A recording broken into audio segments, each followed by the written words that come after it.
Forum Koordinasi Pencegahan Terorisme Provinsi Jambi, Bapak Profesor Dr. As'ad Isma MP.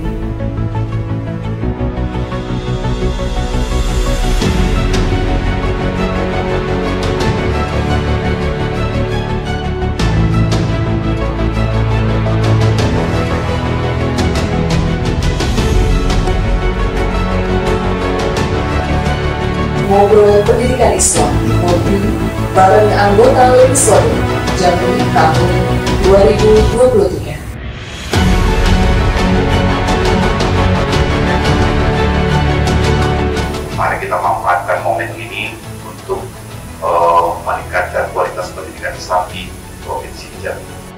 Ngobrol pendidikan Islam bareng anggota legislatif Regional Kota Jambi tahun 2023.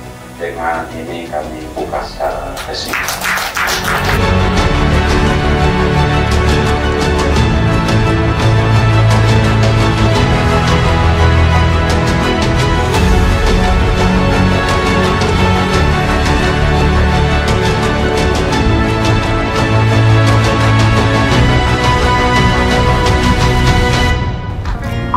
Dengan kegiatan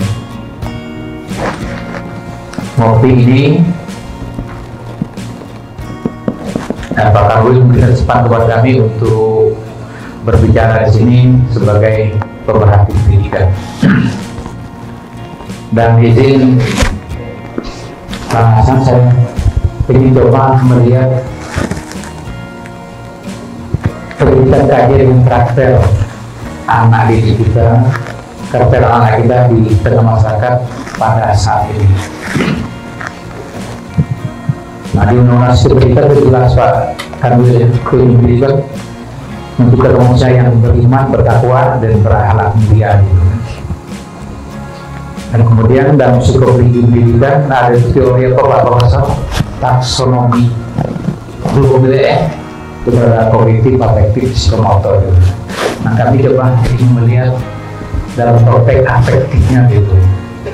Nah, dalam konteks kekinian yang ada di tengah masyarakat, apalagi bila kita kaitkan dengan kemajuan teknologi yang ada saat ini. Saya membaca beberapa sumber kaitannya dengan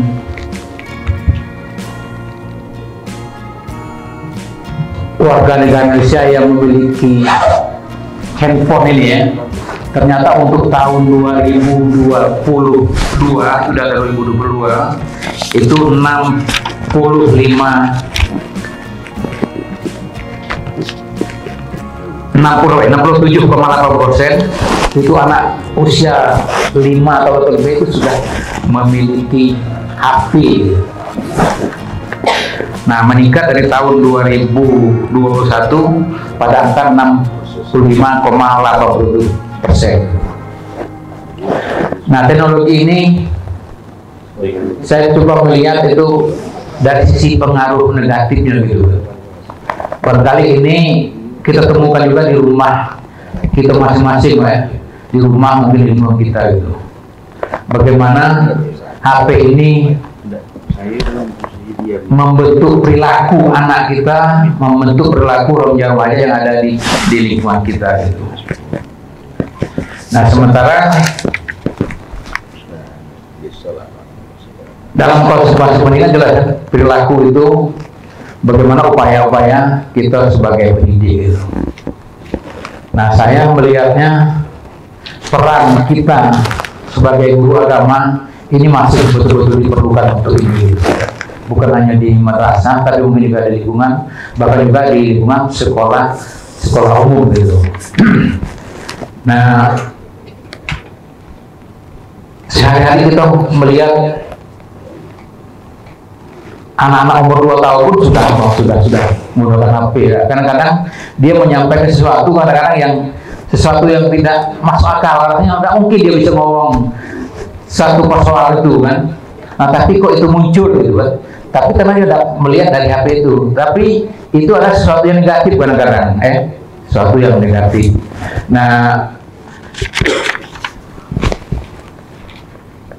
ini kalau dibiarkan terus rasanya juga agak apa kira-kira nanti akibat yang yang muncul ke depannya gitu. Nah, kami melihatnya sekali lagi peran kita sebagai guru agama itu sangat diperlukan ke depan. Nah, alhamdulillah pada hari ini Bang Hasan lewat Komisi 8 memberikan atau melaksanakan kegiatan ini bersama dengan Kanwil, dan kami memberikan apresiasi dan terima kasih sekali. Betul lah kami sebagai pemerhati karena kami sudah di luar pendidikan gitu kan. Ternyata masih banyak persoalan pendidikan ini kaji dengan perilaku anak-anak kita yang perlu kita benahi. Sekalian para kepala sekolah, peserta yang kami hormati, jadi saya diminta menjadi pembicara, jadi tidak perlu pakai apa. Jadi kita tahu pendidikan itu kan ada dua hal, ada tiga hal. Pertama, pewarisan nilai. Kita tahu pewarisan nilai itu terkait dengan nilai-nilai keislaman, nilai-nilai nasionalisme, dan nilai-nilai moral. Kemudian kedua, pendidikan itu menumbuh kembangkan potensi atau istilahnya kapasitas building, membangun kapasitas seseorang. Kemudian ketiga, pendidikan itu ya terkait dengan institusi dan personal. Yang keempat, terkait dengan guru atau pendidik, dan yang kelima terkait dengan kurikulum kan. Jadi pewarisan nilai di sini, nilai-nilai yang diwariskan kepada peserta didik itu tergantung mau diarahkan kemana. Kemudian nilai-nilai apa yang akan dibangun itu tergantung lembaganya. Apakah lembaga pendidikan Islam, dan hati-hati juga karena saya ini ketua FKPT, label Islam itu juga hati-hati. Islam ini bagaimana? Apakah Islam ini yang penuh kelembutan, rahmatan lil alamin, moderat, atau Islam dalam bentuk yang dikit kupar kafir, itu kan menentukan juga pewarisan nilai. Kemudian kedua, dalam bentuk pengembangan kapasitas, pengembangan potensi. Potensi apa yang ingin kita kembangkan kepada peserta didik? Itu kuncinya ada di lembaga, dan kuncinya tergantung leader sekolah tersebut dan tergantung dengan guru. Dan yang ketiga terkait dengan pengembangan pendidikan ini tidak terlepas dari lingkungan sosial budaya yang sedang berkembang. Nah, jadi saya ini Bang sering diundang oleh Kanwil Kemenang menjadi narasumber terkait dengan radikalisme kan. Ini data ingin saya sampaikan. Di Jambi ini sedang berlangsung kami FKPT untuk riset di Kesbangpol. Kita mengundang orang BRIN. Tahun kemarin kita sudah mengundang orang BRIN. Yang kami teliti itu adalah pertama tentang potensi radikalisme di kalangan siswa. Dan kota yang kita masuki adalah Kerinci, Kota Jambi, Merangin, Tanjebar. Dan yang kita lihat potensi itu di dunia pendidikan, terutama di Kerinci, itu sudah mulai membahayakan. Kenapa? Karena nilai-nilai radikalisme ini sudah masuk ke kalangan anak-anak SMA. Apa yang dikembangkan terkait dengan memudarnya rasa keindonesiaan para siswa. Pertanyaan yang diajukan adalah pilihan terhadap sistem bernegara. Jawaban mayoritas siswa itu adalah bahwa pilihan terhadap sistem pemerintahan bernegara adalah khilafah. Ini yang saya bilang, pewarisan nilai-nilai ini sudah gagal di sekolah-sekolah tersebut. Nah, untuk itu kita jangan menganggap enteng tentang pengelolaan pendidikan. Jangan menganggap remeh tentang nilai-nilai yang berkembang. Nah, kita harapkan dalam konteks pendidikan yang paling utama adalah yang kita bangun komitmen nasionalisme atau apa, itu penting pilihan. Karena saya yakin Komisi 8 juga konteks keterlibatannya dalam membangun bidang keagamaan, ia akan menjaga keutuhan dan semangat nasionalisme masyarakat. Itu kalau data yang ada itu hampir sudah 42,7%. Ini kan sudah rambu-rambu membahayakan Pak Syarasadin. Itu. Kalau sudah anak SMA, anak aliyah sudah berbicara anti negara ini, kita bayangkan masa depan. Bab 2035 nanti, anak-anak inilah menjadi generasi yang akan memimpin bangsa ini. Makanya saya selalu menjadi narasumber ke kalangan guru agama, saya sampaikan hati-hati. Karena selain guru, yang menjadi sumber pendidikan adalah media sosial. Jadi kalau dulu sumber informasi itu cuma guru kan, ada apa-apa orang bertanya dengan guru. Kalau sekarang ada apa-apa orang bertanya dengan media sosial, bertanya dengan Mbah Google. Jadi tidak lagi tunggal sekarang sumber informasi, tidak tunggal lagi guru kecuali pesantren. Pesantren, beberapa pesantren itu masih ketat, anak-anak tidak boleh menggunakan handphone. Itu bagus sebenarnya. Banyak data yang saya ingin ungkapkan, tapi itulah gambaran nyata. Jadi tanggung jawab kita di dunia pendidikan, saya ini ngajar di S3 di beberapa pengelola pendidikan. Saya prihatin cara pandang para pengelola terhadap dunia pendidikan, prihatin. S3 prihatin. Itulah tugas kami, meluruskan cara pandang orang-orang yang calon doktor. Lebih kurang mohon maaf. Wallahul muwaffiq ila aqwamit thoriq. Wassalamualaikum warahmatullahi wabarakatuh. Waalaikumsalam. Kasih aku sekali lagi. Pak Martunis tadi rumahnya penutupnya tidak potong tidak. Oh iya. Karena beliau ini baru nyatu dengan kita. Pakai seminggu itu dia nutup. Amin. Komisi 8 itu membidangi Kementerian Agama, Kementerian Sosial, Menteri Pemberdayaan Perempuan, urusan haji, kemudian masalah Badan Penyelenggara Keuangan Haji, kemudian masalah Basnas, Badan Amil Zakat, Wakaf, itu semuanya di bawah Komisi 8. Itu sebabnya saya berpartner di daerah ini dengan Bapak Kanwil Agama, Pak Yos, dengan Dinas Sosial, Balai Sosial, kemudian dengan Pemberdayaan Perempuan, dengan Ketua Basnas Provinsi. Saya bisa minta dana dengan Presiden, tolong bantu misalnya, bukan untuk penting saya, untuk orang banyak. Kenapa? Karena Basnas itu di bawah koordinasi Komisi 8. Itu alhamdulillah. Dulu sebelumnya saya duduk di Komisi 5. Komisi 5 itu membidangi Menteri PU, Menteri Desa, kemudian Kementerian PU, Desa, Perhubungan ya, Perhubungan, kemudian Basarnas dulu. Ya dihitung-hitung di situ itulah bagaimana jalan Jambi bagus, kemudian mendarat, ya pelabuhan, itu ya di situ. Terakhir saya sudah hampir 1,5 tahun, 2 tahun inilah pindah ke Komisi 8. Ternyata saya menikmati di Komisi 8 ini, cocok dengan basic saya orang pernah di pondok pesantren. Banyak hal-hal yang positif yang bisa kita membantu pondok pesantren gitu. Walaupun semuanya itu pasti melalui Kanwil Agama koordinasinya. Kegiatan hari ini adalah kegiatan ngopi, ya, ngobrol masalah pendidikan Islam.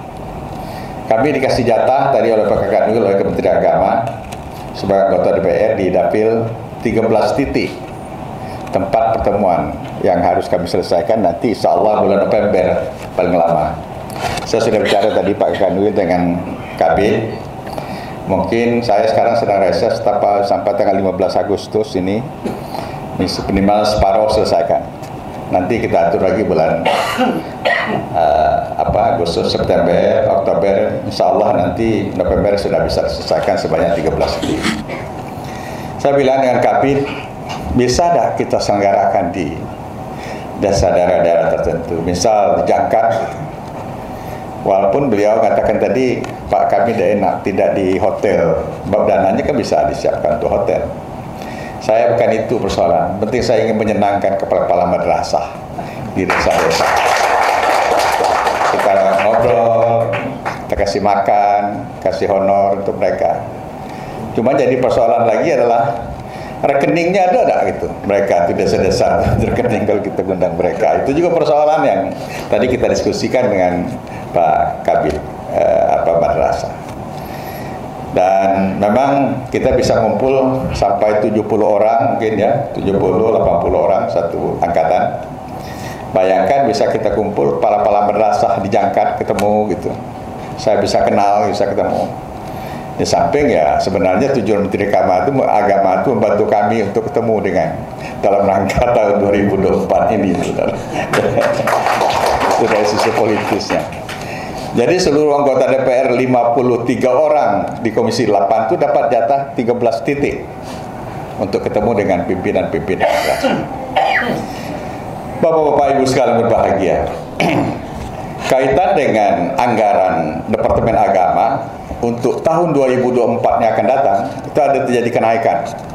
Dulu 70 triliun, akan datang ini diusulkan 72 triliun.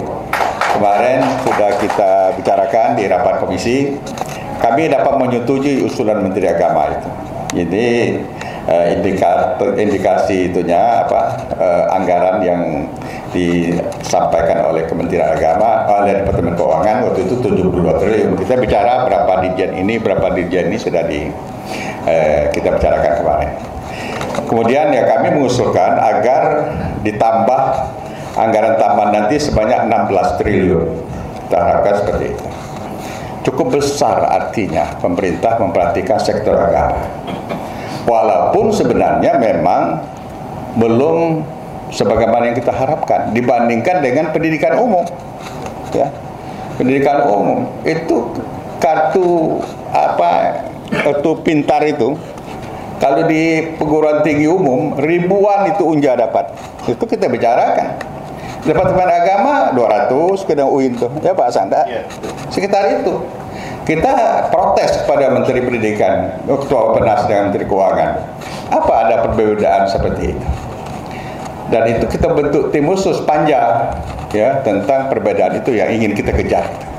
Kita tidak ingin. Padahal sebenarnya dia harus tahu bahwa anak-anak kita paling banyak tuh sekarang tuh di sekolah agama. Sekolah umum sudah mulai ditinggal orang sekarang. Ya, kita bersyukur. Sekolah umum sudah mulai ditinggal orang. Orang lebih nyaman anaknya masukkan pondok pesantren. Ya, sekarang ini. Yang namanya sekolah Alia Ceman Cendikia itu tidak muat. Bertolak-tolakan itu. Pesantren tertentu juga ada yang nolak. Pakai tes. Kalau dulu mana ada pakai tes. Zaman kami dulu udah ada tes. Zainul Arifin Zainul Arifin itu bertolakan. Bukan tolaknya tidak mau terima, tidak sanggup menyiapkan fasilitas untuk anak asrama gitu.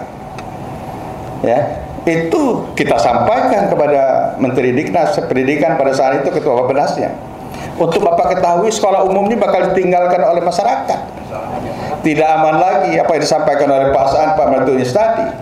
Anak-anak sudah main gadget, media sosial kan. Itu. Saya di rumah saya itu cucung saya itu terkerjanya kadang-kadang kita sulit nak melarang gimana, ribut, pasti nangis kalau macam. Cuma kita awasi saja yang apa dilakukannya. Itu sebabnya kenapa sekolah agama itu sekarang menjadi kejaran bapak-bapak wali murid. Kenapa? Ingin nyaman anaknya agar supaya aman. Kalau di pondok pesantren biasa tidak boleh pakai HP, ya, tidak boleh pakai HP. Pagi menjelang siang ini kita melaksanakan acara di Kanwil Departemen Agama. Acaranya namanya ngopi. Ngopi itu berarti ngobrol masalah pendidikan agama Islam. Dan ini memang kami diprogramkan dari Komisi 8 masing-masing kota dewan ke wilayah masing-masing. Kita program untuk tahun ini ngopinya bersama pimpinan-pimpinan pondok pesantren dan pimpinan madrasah tingkat desa dan sebagainya, baik itu swasta maupun negeri. Dan kita bicara masalah pendidikan dan persoalan-persoalan dihadapi di lapangan, masalah pendidikan agama Islam dan termasuk juga hal-hal lain menyangkut sarana dan prasarana. Ternyata dari hasil ngobrol tadi ternyata banyak persoalan yang kami temui di lapangan melalui informasi kepala sekolah, kepala madrasah ini, dan mudah-mudahan ini menjadi bahan bagi kami dalam mengevaluasi dan rapat-rapat dengan pihak Kementerian Agama di Jakarta. Demikian, terima kasih.